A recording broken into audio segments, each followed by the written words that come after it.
By the time I was a teenager, I realized that I was gay. A group of white supremacists, they made an attempt on my life after finding out that I was gay. You don't have to have the perfect response to every failure. All you have to do is get back up and try again. If you had one shot to capture everything you ever wanted in life, would you capture it or let it slip? That was the exact mentality that Steven approaches life with. Every single day wasn't a challenge. It was a learning opportunity to become the best version of himself. And so in this video, you're gonna hear about his journey, his struggles, and most importantly, how you can become the best version of you. So Steven, thank you so much for being a part of this. Talk to me a bit more about, your journey, first of all. I grew up in a family that is plagued by incarceration and poverty. My father's been to prison, my grandfather's been to prison, my great-grandfather's been to prison. My parents were 15 years old when I was born. My grandparents were addicted to heroin and methamphetamines at the time on both sides of my family. My dad was arrested and went to juvenile hall shortly after I was born also, which left my 15-year-old mother to care for me. My mother and I were homeless quite frequently. We didn't have a lot of resources, and I endured a lot of traumas growing up. And by the time I was a teenager, I realized that I was gay, and that was something that I thought my family wouldn't accept, because my dad having been to prison and my grandparents and everyone in my family having kind of come from that, I felt like that was something that wouldn't be accepted. And so I hid that inside as a secret, and I started to pretend to be somebody that I wasn't, and it came out outwardly in bad ways, and I was being somebody that I shouldn't have been, doing things I shouldn't have done. And at the age of 17, I ended up getting arrested. I was taken to juvenile hall, and later when I turned 18, I was taken to the adult justice system. And after arriving in the adult justice system, like a day or two after I got there, a group of white supremacists, they made an attempt on my life after finding out that I was gay. So 6 of them approached me, they hit me in the back of the head, knocked me to the ground, and just kept beating me until I was unconscious. And I would say that that was one of those catalyst experiences that really opened my eyes. Until that point, I wasn't taking accountability. I was feeling bad for myself. I was like, you know what, this is a situation of my circumstance, but I wasn't acknowledging the bad that I had done and the harm that I had caused. And instead, I was kind of just lost, I would say. And when this incident happened, it really opened my eyes. It opened my eyes to the wrongs that I had done. It opened my eyes to the wrongs that had been done to me in the world. And it fueled me with this anger and this drive to go forward, because I wanted to make the world a better place for other people so they wouldn't have to experience what I've experienced in those different ways. And so after the incident there, I kept going to court while I was at county jail, and court, they sentenced me to 6 years in a state prison at 85% time. And so ultimately I ended up serving about 5.5 years. I would say what really motivated me once I got to my official prison is I started reading books. I was taking vocational welding classes. I did well in vocational welding, and I was asked to work in the program as a clerk and help other people excel in the program as well, which I did. But then I also started taking community college classes correspondence-wise, and that allowed me to see that there was an opportunity for education. I didn't know what I wanted to do, but I knew that I wanted to do something more than what I was doing. And I read a book, and that book changed my life. And the name of that book is Think and Grow Rich by Napoleon Hill. And what that book did is it taught me that no matter what failures I come by, if I just keep pushing through and if I just keep trying, then what's going to happen is I'm going to succeed eventually. Every failure is only temporary as long as I push through it.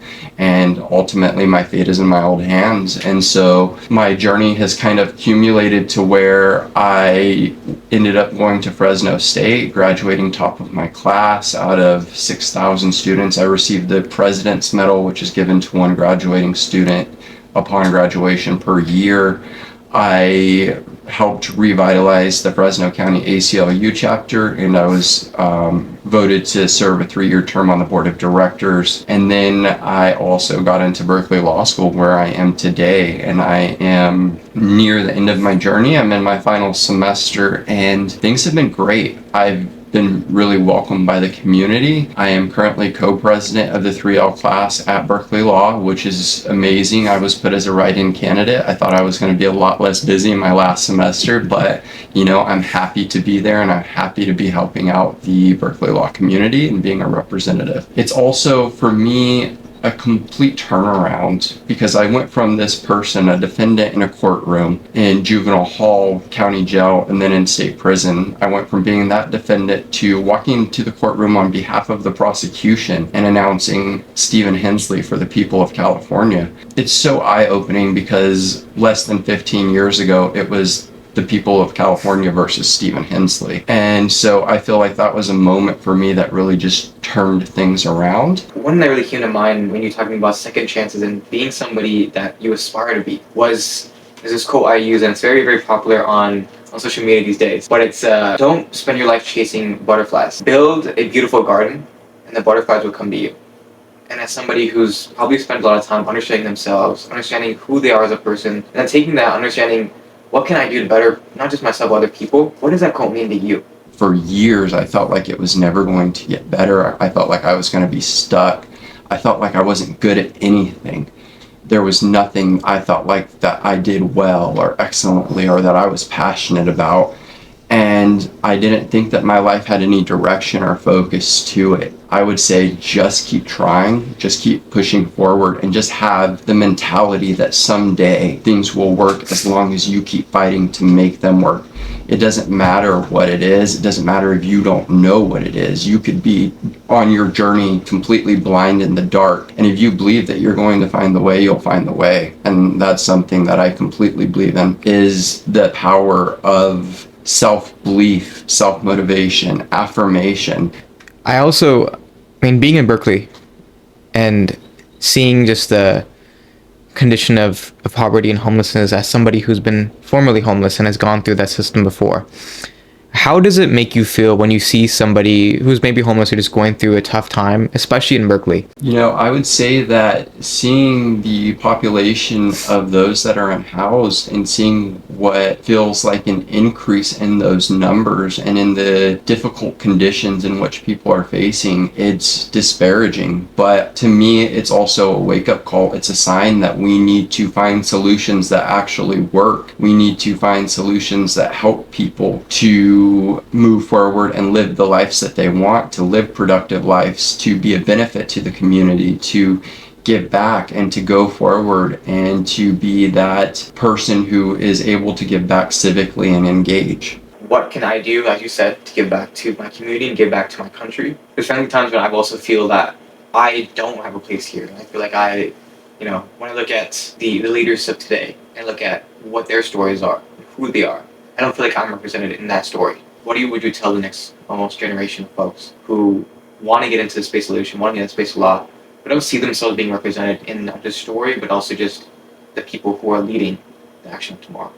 So this is what I have to say to the people who feel like those opportunities might not exist for them, or they don't see themselves in the leaders of today. When I started this journey, I didn't think that a formerly or incarcerated person could go to college. I didn't think that I could get a 4-year degree, let alone get into one of the greatest law schools on earth. As a member of the LGBT population, I feel like that adds another layer there where I don't see myself represented in various spaces. As this person who comes from this diverse background and not having any role models in my life who have accomplished any of these things, I thought that these spaces weren't for me. I thought, I'm going to spend my life working at maybe a grocery store or a fast food restaurant, and that's the condition that I'm going to have to endure because of circumstance. But I realized that circumstance is not set in stone. You can change your life no matter what you want. If you go for it, you can have it. If somebody has not opened that door for you, if that door is not open yet, kick the door down. That's what I aspire to do. And that's why I utilize my story, not because I want personal attention or personal gain from using my story, but because I want to send a message. And that message is, if you push forward, if you try, no matter who you are, no matter what you look like, no matter what you're going through, if you truly believe, you will make it. You can get to where you want to be, no matter where that is. You will come across failures along the way, but how you respond to those failures is what determines whether or not you're going to succeed. You don't have to have the perfect response to every failure. All you have to do is get back up and try again, get back up and try again, because as Napoleon Hill said in that book that I read all those years ago in prison, once again, the book Think and Grow Rich, he said, every seed of failure plants an equivalent seed of success. So I have a lot more failures than I do successes, but I relish in those failures because pushing through them is what has strengthened me and is what has gotten me to where I am today. So if you don't see yourself being represented somewhere and you want to be in that space, be the first. What does, to you, as somebody who's gone through many stages of growth, what does being 1% better every day mean to you? I would say that being 1% better every day, it means to be intentional. It means to understand your values, and it means to understand the why behind what you're doing. You really need to understand the why. Otherwise, I mean, for myself personally, when I didn't understand the why, I was getting drawn down any path that seemed appealing to me. And I was without a sense of direction. But once I understood the why, I knew what I wanted to do in life. I knew what I wanted to do with my education. It all made sense. I was able to be intentional, and aligning that with my values, I think, is what has made it consistent, stable, and foundational. But first I had to identify what my values were and what values even were. Because, I mean, these terms, as a formerly incarcerated person with minimal education up until recently, these terms were very abstract to me. And so something along the lines of value or values was something that I had to explore and find out for myself. And once I found out what my values were, I was able to really... How is like being a relatively older student at UC Berkeley, and more importantly, how has it been integrating yourself and feeling like a quote unquote normal student? You know, I wish that other people knew that I am a nice, kind person. I think that often my facial expression is blank and I don't look approachable, and I'm usually very busy. And I've heard a lot that I can be intense when I talk or when I interact, or that I can be animated.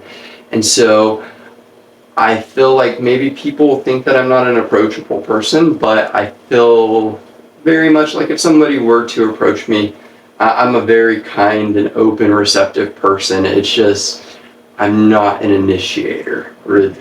But I'm happy to help out. I'm happy to interact with people and to help guide them along their journey, offer mentorship, do whatever I can do. You know, I mean, there's a quote that I know where you're crazy until you make it, then you're a genius. So what would you say to somebody that is just too afraid to start doing what they love? I would tell them that, you know, time is the only thing that we can't get back. And I would say start now, start in the moment that you're hearing this.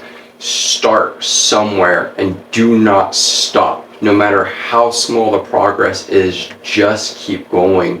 No matter where you're at in your journey, if you just keep pushing forward, you're gonna make it. And it might be frightening. You might not know how you're gonna get there. You might tell yourself, I'm not smart enough for this. I don't know how to do this.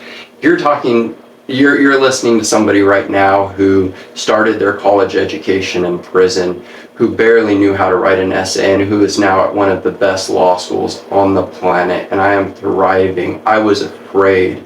I was afraid of community college. I was afraid of that math class, that English class that I thought I wouldn't pass. So to anybody listening to this, I mean, I would push past that fear and I would just take that step, and I would not give up, no matter how hard or intimidating it may seem, no matter how many times you fell at first. Just keep pushing. Don't tell people what your goals are, because people will doubt you. People will tell you you're not going to make it. I kept my goals to myself because I kept telling people what I wanted to do, and people told me, you can't go to college, you've been to prison. You can't go to law school, you've been to prison, and all of these different things. You should just focus on working. You should do a trade, or you should go work at a grocery store. People have doubted me every step of the way. People that were meant to believe in me, my own mentors and people who have encouraged me in my journey, have doubted the extent to which I wanted to go, doubted that I would get into law school, doubted that I would get into Berkeley. I have people still doubt me. And so I don't tell people my goals. When I accomplish something, they find out then. And I find that that's a great way to move forward, because nobody can discourage you, nobody can doubt. And why would you want to listen to somebody who has not accomplished what you want to accomplish in the first place? I would say, the person who's doubting you, ask yourself, have they even accomplished what I want to accomplish? Then why am I listening to them? And I would say that's one of the things that I do. What is the one thing that you have gained from Berkeley that you think changed your life forever? I'll say that Berkeley has really changed my life, and that it's allowed me to be my authentic self. I'm able to be here in Berkeley and not hide behind anything. I can be fully transparent. I can tell my story. I can hold my husband's hand when we walk down the street. I can just be expressive and not have to worry as much as when I lived in these other environments that weren't as accepting.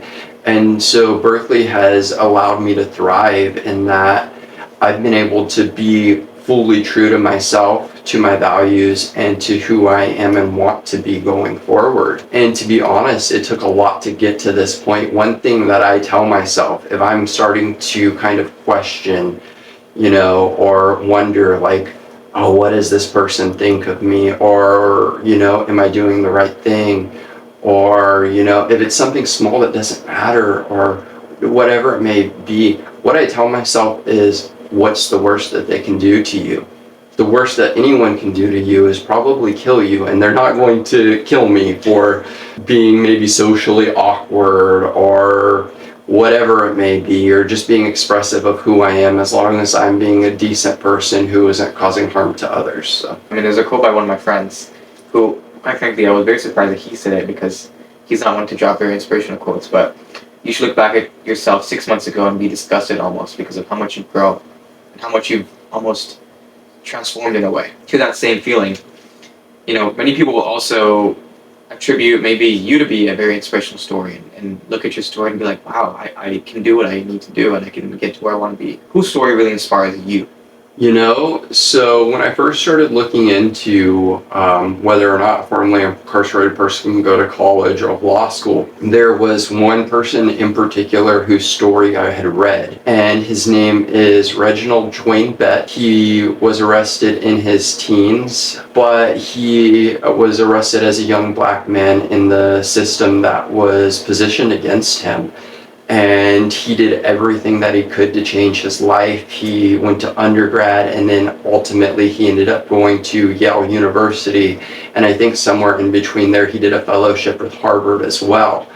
But it let me know that it was possible.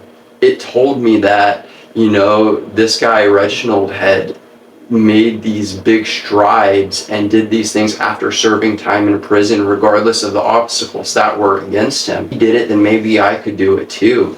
And so, I would say his story was one of the first and most inspirational stories that I've read, and has really kept me holding on. And so his story also is what showed me the power of a story.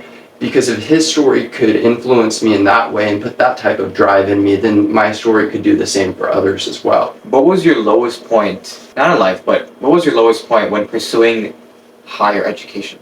I would say that my lowest point in pursuing higher education was when I was waiting for law school decisions to come out. So I had everything riding on whether or not I was going to get into law school. I used all of the resources that I had, every penny that I had, to pay for LSAT studies and to take the LSAT, and to pay for like a tutor to help me with the LSAT, and all of these things that are so expensive and unexpected. And so I had everything riding on law school, and And at the end of it all, I only had enough resources to really apply to 4 law schools.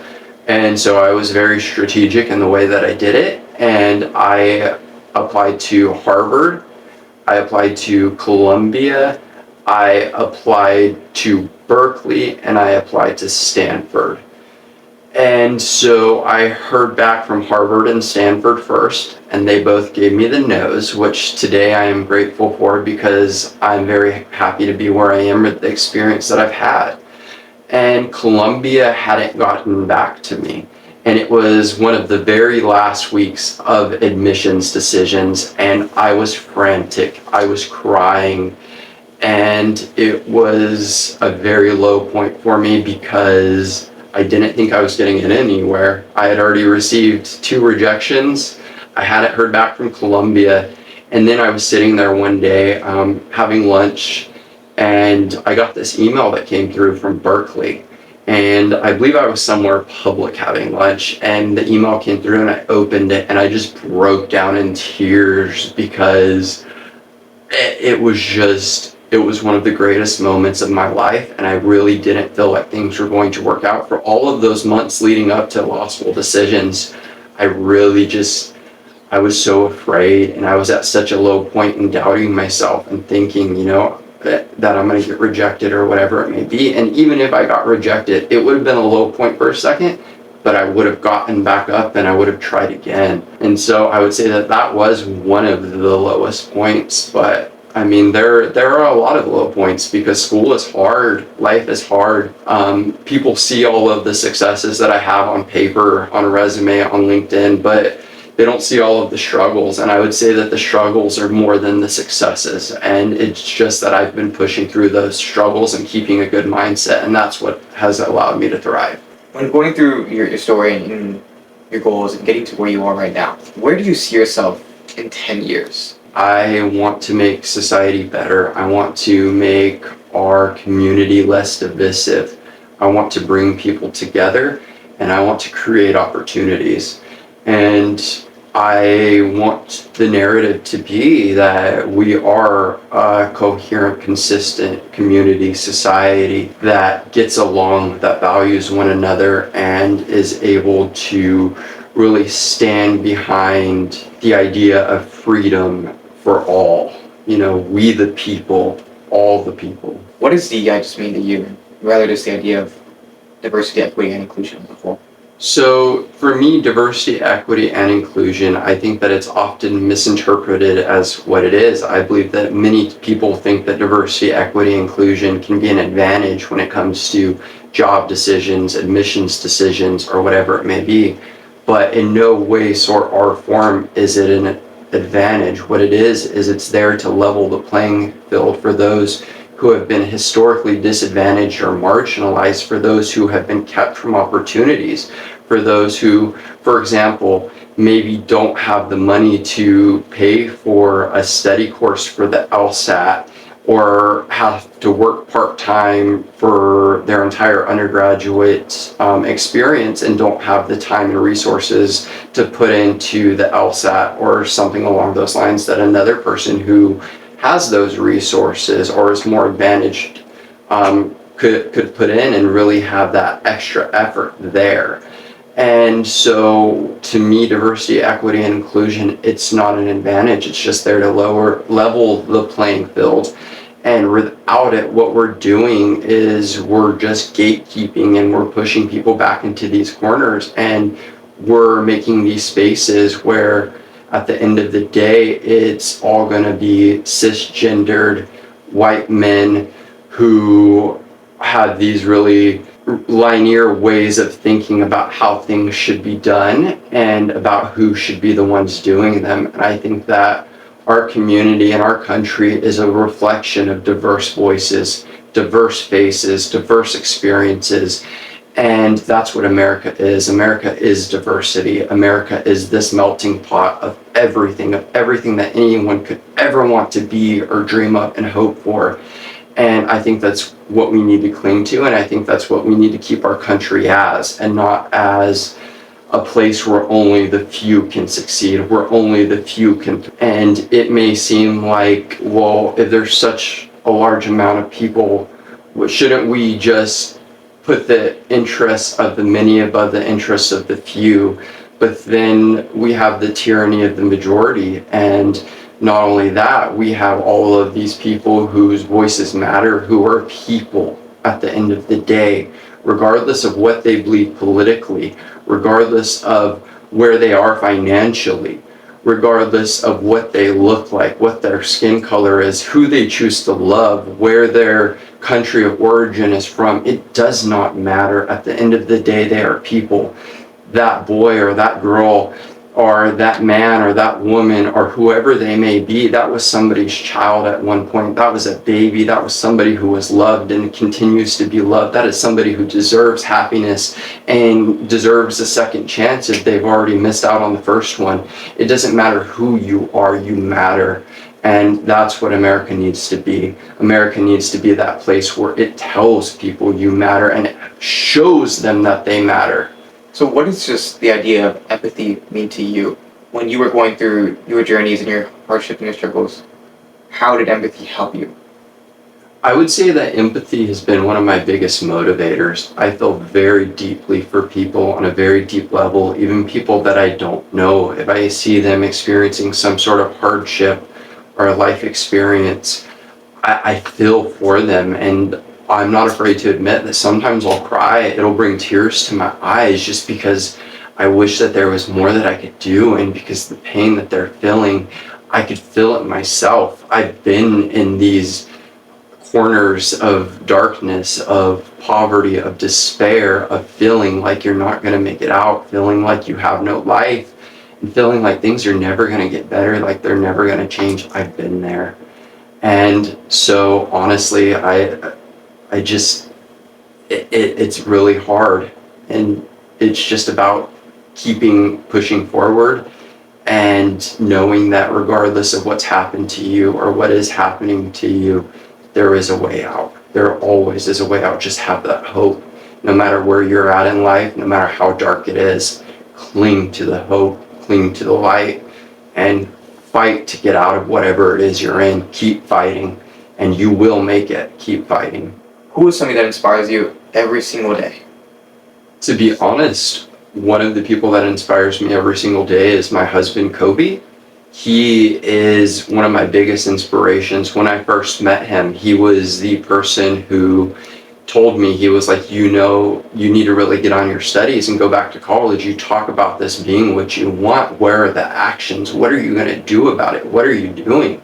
I'll help you. I'll support you. And that was really the first time in my life where I felt like I had somebody's unconditional support of my goals, no matter what they were. And that's why I said, I travel in silence a lot. I don't tell people what I set out to accomplish or what I want to do, because I've never had that person there to support me or to reaffirm and to just stand behind me with that full confidence, knowing that I can accomplish what I want to accomplish. And when I met my husband, Kobe, he really showed me that I could do that. And he believed in me like no one ever else has. And that's why I believe in people now. I see the potential in everyone. And so I would say my husband has really changed my life. He's changed my perspective. He's built me into who I am today. And without him, I wouldn't be here. I can honestly say that I would not be here.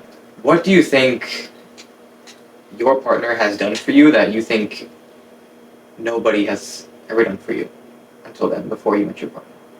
Honestly, it was that unconditional belief in me. It was somebody else who was echoing, you can do it. You can do it, no matter what it is. If that's what you want to do, set out for it. When I was studying for the LSAT, I was studying for the LSAT 8 to 10 hours a day while also going to college full time. And I didn't have a lot of time. And yet here my husband was saying, you know what, take the time you need to accomplish your goals. And I miss you, but I understand that you're busy. I understand that you need to get to where you're going. Focus on that and make it happen. And so he gave me the space, the time, and the really support that I needed, and to make that impact on my life, and to let me know that I wasn't alone in this journey for this next chapter. I wasn't alone. But I would say that just that belief in me, that support, because for so long I've been believing in myself and I've been that sole believer. And so for someone else to just be there and to reaffirm, it's made all the difference. What, in your opinion, is the difference between, for you and your story, the difference between being nice and being kind? And how has kindness, rather, aided you in your journey? I would say that being nice is just for face value. I can go into a space and I can be cordial with somebody. I could smile, shake their hand, we could get along, and I could compliment maybe their clothing or just something. That's being nice. Being kind, I believe, has an extra layer of depth to it. Being kind has intention. It means something to the person who's being kind. They feel some sort of empathy for the person that they're connecting with or the person that they're communicating with. I've had a lot of people be nice to me in my journey, but I've had it less be kind to me. There have been people who have acknowledged me and have been nice and have accepted me. And I would say that that's kind of like a form of tolerance, a passive form of tolerance. But then we have active tolerance. And what active tolerance allows is it allows us to celebrate differences and to understand the person and to act with intentionality. And so I would say just being intentional and just having really clean, good expectations going into any conversation or interaction with the person, I think that it'll help you to be kind. But I would say that, yeah, there's definitely a huge difference. It also feels that, you mentioned this previously, where you were in the legal system, it used to be the people of California versus Stephen Henley. Now it's Stephen Henley representing the people of California. What is your perspective on a system that maybe had shut you out, not giving you the light of day, and not sponsored you the way that it's sponsoring you now? How do you feel integrating yourself into that same system? How has that changed your perception on the justice system as a whole? To be honest with you, I have fought very hard to get to this level of acceptance, and there are still so many obstacles that I am fighting through currently. And the welcome that I've received in this legal community has not been unanimous. It has been divided. There are a lot of people who don't want me to practice law, who think I shouldn't be allowed to practice law or be in the legal field, and then I have supporters. I would say overwhelming support, the majority of support, but there is still doubt. And I would say that the doubt can be discouraging at times.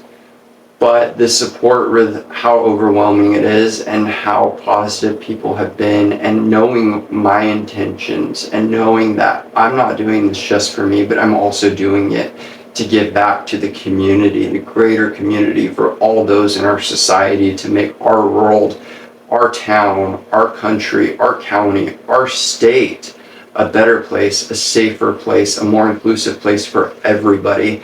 And that includes the legal field. And so despite the hardships that I'm enduring or have endured and will continue to endure, I'm opening the door for other people. I'm making it easier. I'm paving the path so that others can follow it or create their own, and to just let them know it's possible.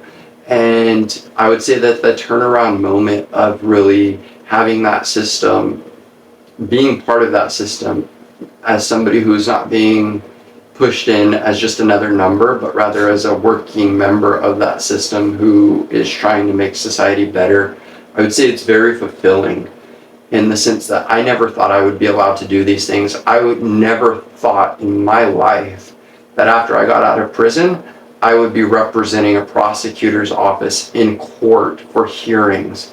I mean, I've examined law enforcement officers on the witness stand in an open courtroom for the prosecution on many occasions, and that was something that I thought was completely impossible, completely out of bounds for me, and yet I've done it. I've been allowed to do it at a historic office, the Alameda County District Attorney's Office, the same office where Kamala Harris started her career. And so, I mean, that really just resonates with me, and it empowers me to know that I'm being part of history. I'm helping make change for people in society, and I'm also helping people to believe in themselves and to know that they can push forward. And so the legal field, so while the welcome has been warm on many fronts and cold on others, I would say that the journey has been worth everything that I've put into it, and I am grateful for the entire experience. Well, Stephen, I have to say thank you so much for being here. I mean, I almost felt like I changed in the 1 hour we spent together, but I mean, thank you again for taking the time. I guess any last things you'd like to say to the people watching this or people who maybe are going through the same things that you did? Yeah, absolutely. I will say that anyone who's listening, anyone who's watching us, it doesn't matter who you are.